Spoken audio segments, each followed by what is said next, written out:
Hey guys, how the hell are you? Time for a brand new infrequently asked questions, and we are back to the original length of 10 questions today because, I asked your guys' opinion, and honestly, no one wanted shorter videos. Everyone wanted me to either keep it at the slightly shorter length I tried, or the vast majority of you wanted me to bump it back up to 10. So, here we are, full length iFAQ video coming at you right now with the first question. Hey Arnold, what's your opinion on the classic shapes? Telecasters, Strats, SG? Apologies if you've answered this before, love the channel. So I actually really like the classic shapes, but what I don't necessarily care for is a lot of companies and a hell of a lot of players' resistance to trying out new specs here or there. Maybe I don't want a Les Paul style that has a 24 3/4 scale. Maybe I want one with a 25.5-inch scale. Maybe I want one with a Floyd. Maybe I want a Strat with a Floyd. By the way, Charvel, thank you so much for coming out with that Henrik Danage signature model finally. I have pre-ordered it. I can't wait to get my hands on one. But no, I actually like a lot of the classic shapes and the classic styles. I just want them more metal. I want them kind of with souped up specs to do what I want them to do.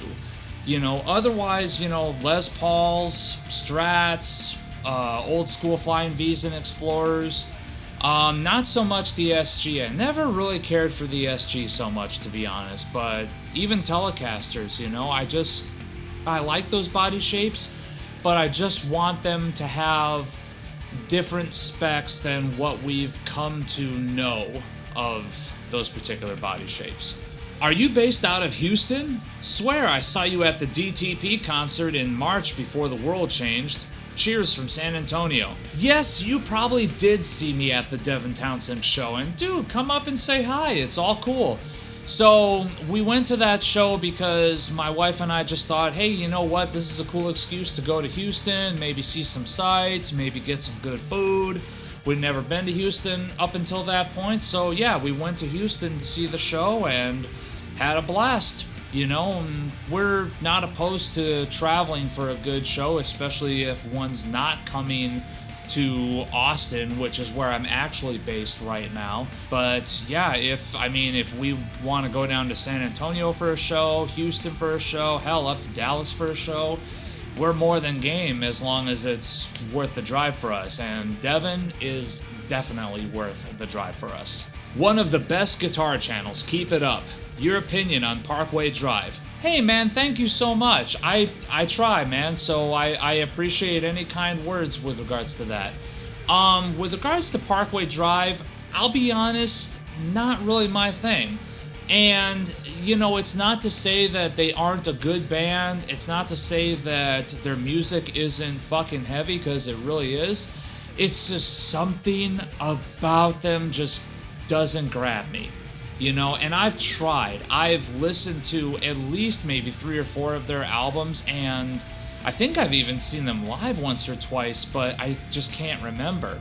It's just not really been my thing, to be honest with you. In the random question category, what are your thoughts on orange amps? I've never seen you review or mention one. Then again, there might be a reason for that. So I would love to review some orange stuff on this channel. I just haven't really made any sort of contact there or talked with anybody with any sort of affiliation. I will say that previous instances where I have checked out some orange stuff, it's not been bad, but it's not exactly been my thing. Even the Rocker Verb 100, I've played the Rocker Verb 100, and, it just didn't really hit me the way that amp is, said to be. Everyone says that it's this amazing high-gain metal monster, and to me, it just didn't really capture what I was looking for. Then again, might be the same situation as what happened with the PV Ultra back in the day, where because of the situation, because of the setting, maybe something just didn't click with me and I just didn't get it at the time. So I would love to actually try one out here in my controlled studio environment to give an unbiased gear review and to, I don't know, maybe give it a more than fair shot, you know, see how it works in my setup and see if I can, you know, maybe get some kick-ass tones out of it. Hey Arnold, do you think Fishman is really the god killer of pickup brands? Everyone seems to love them and never has anything bad to say about them, but honestly, I'm not over the moon. I have the Keith Merrow set in my KM7, and while I dig them a lot, I'm not dying to swap all my pickups to Fishman, you know? Thoughts? So, Fishman, I gotta admit, I was definitely enamored by Fishmans when I first started playing some guitars that had them. I actually really dug them at first, and I did that comparison video with Chad back in the day that was the 3 different 8-string sets that were available. And I do still think that Fishman sounds good. I think that those pickups sound great, and depending on the instrument, they sound more than great.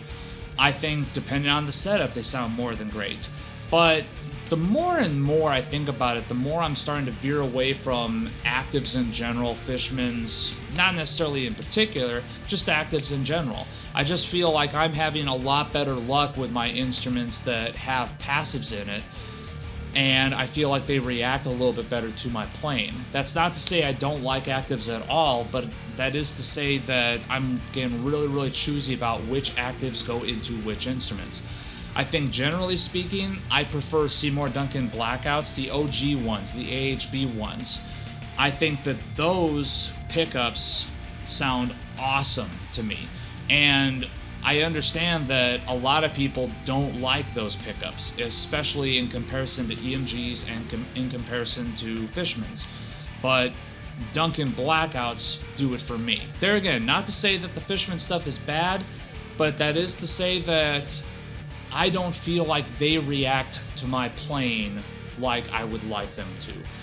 The good news about Fishmans, though, is that any guitar that you pick them up that has them in it, or any actives for that matter, you kind of know what you're getting into. You kind of know what that active tone is like. So, you know, you can pick up any number of guitars and it's all going to have a similar tone, and that's something to be said for consistency, which is something really awesome about actives. But, you know, I just don't really get excited about the Fishman stuff like I did maybe 2-3 years ago. What are your thoughts on Ernie Ball Music Man, or more specifically, the Ernie Ball Music Man Majesty? So, I actually really like Ernie Ball Music Man stuff. I think that they have a particularly really cool feel about them, but, you know, instrument to instrument, model to model, I think they vary to an extreme degree, more extreme than a lot of people realize. Like, I love the Ernie Ball Axis, for example, but at the same time, I hate the Ernie Ball Axis. It's one of those things that, to me, looks really, really cool and gets an incredible tone, but it feels weird to me. And on the flip side of the coin, every time I've ever played an Ernie Ball Music Man John Petrucci model, I feel like they've played exceptional and they've felt really comfortable and familiar to me, but the tone has been a little bit lacking. So it's one of those things where, you know, I'd love to get one on this channel and check it out in this environment, but I kind of go back and forth on the Ernie Ball stuff. The only thing that I will state unequivocally about all the Ernie Ball stuff that I've checked out, as far as the instruments go, is that they've all been exceptional quality. I've loved the attention to detail and I've loved the build quality. It's just, you know, I want something that I pick up that I don't want to put down from them for one reason or another. And I have yet to find that. I would love to, though. EZBass is coming. Check it out. Let me state this really, really clear. I love TuneTrack stuff. That's been the software that I've been using since I've got my very first home studio computer, my Mac Mini from back in the day. I loved using EZMix. I loved using EZDrummer, and now since then I've upgraded to Superior Drummer, and that is the only drum software I use. I still use EZMix from time to time. EZKeys is a nice software too. I like TuneTrack. I like the tones that they get.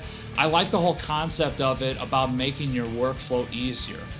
Where I'm drawing the line though, as a guitar player, is EZBass. I don't want to program bass or have ready-made bass parts or have the software tell me what part it's going to play. I would much rather grab my bass off the wall and thunk around on it until I find something that clicks with the part to me, to my ears.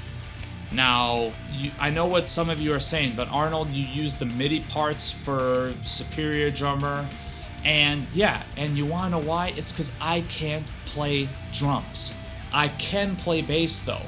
I can play bass at least well enough for the purposes of recording on my songs. I'm not a bass player, but I can follow the kick, the snare, and the overall guitar riffage just enough that I can somewhere pull out a bass part for each song that I'm recording.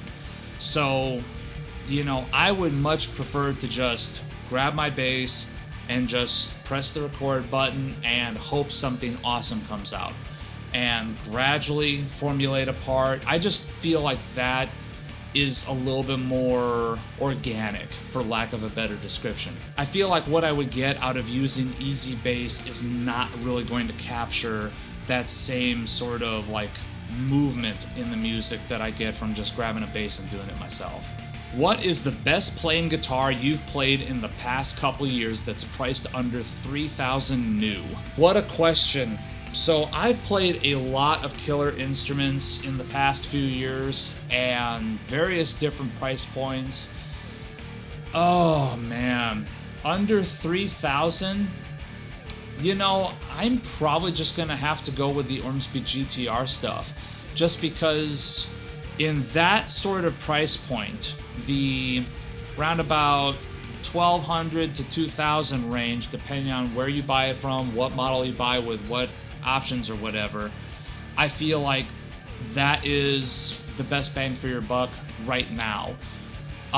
There's definitely other instruments out there that are just fucking mind-blowing, but I kind of feel like the Ormsby stuff is an overall great total package for under $3,000.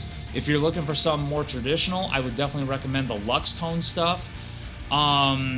You know, every time I've played a Lux Tone has been a mind-blowing experience. They are so good. And if I remember right, I want to say that the base price for those, which includes a lot of options that are customizable, I want to say that the base price for those is just below $3,000. So I would even throw Lux Tone out there. Lux Tone and Ormsby GTR stuff, just depending on what you're after. If you want, you know, the fucking super modern metal and djenty kind of stuff, go with Ormsby. If you want something that's more traditional and hot rodded but fucking upper echelon craftsmanship all the same, go with Lux Tone. Thoughts on Blackat guitars? So it's kind of funny because, you know, I've been in talks to actually try out a Blackat on this channel, and it just sort of fell apart at some point. I still really want to check out a Blackat, but, you know, just, you know, hasn't really worked out, hasn't happened up to this point. I think that they definitely look cool. I'd love to get my hands on one to actually tell you. And now it's time for this week's And this week, we are taking it back a little bit to something that those of you guys that follow me on Facebook and Instagram might have already seen this guy, and, you know, I just felt like, hey, let me just bring it back here so that I can put it in video form so that you guys can see what a dick this guy is and you guys can see my response. So, here we go. Arthur Atkinson writes, "Those holes in your lobes are nasty. very distracting to my son watching. And to that, Arthur, I say no problem because I wrote your son a letter, since he's the one that's watching. Dear Arthur Atkinson's son, these things in my ears are called plugs. Occasionally you will hear them referred to as gauges, but the true name is plugs. When kids grow older into young adults, occasionally they make decisions with their lives and with their bodies that are as a result of a desire for self-expression. I myself received many tattoos, which oddly your dad doesn't seem to find distracting, and I got plugs in my ears. At different times in my life, I have also grown my hair long, I have dyed my hair, and other stuff like that, because at the time I thought it looked really awesome. Sometimes people will do these things for the wrong reasons, such as wanting to appear cool. Like when your dad decided to leave a pointless comment on my video. It doesn't really serve a purpose other than to annoy a targeted person or group. That's not really all that cool when someone decides to target someone else, is it? What I am saying, Arthur Atkinson's son, is that your dad is not cool, and it is because he is trying to be annoying. It would have been far less annoying for your dad to simply have had a discussion with you about why people do certain things with their bodies when they get older. That would have been good parenting. Instead, your father decided to just complain. Your dad decided to whine and bitch. It isn't very cool, is it? I mean, I've never known my dad to whine. Maybe because he was a good parent, and when I had a question, he answered them. And when I needed to be taught something, he took the time to help me. Feel free to watch me on your own without needing to be around your father. I am sure you have plenty of time to watch me, since I doubt that he allows you to play video games or watch movies under a certain rating, because that would mean that he would have to explain what the content is about instead of writing complaints to those people that make those things. Take care, and I wish you the best. Arnold plays guitar. So with that, thank you guys so very much for tuning in and checking out Infrequently Asked Questions number 12. And yeah, hit that subscribe button, hit that like button, leave your comment in the comment section below, leave a question in the comment section below. And as always, there is much more metal guitar oriented content to come. And remember, take what you do seriously, but don't take yourself too seriously.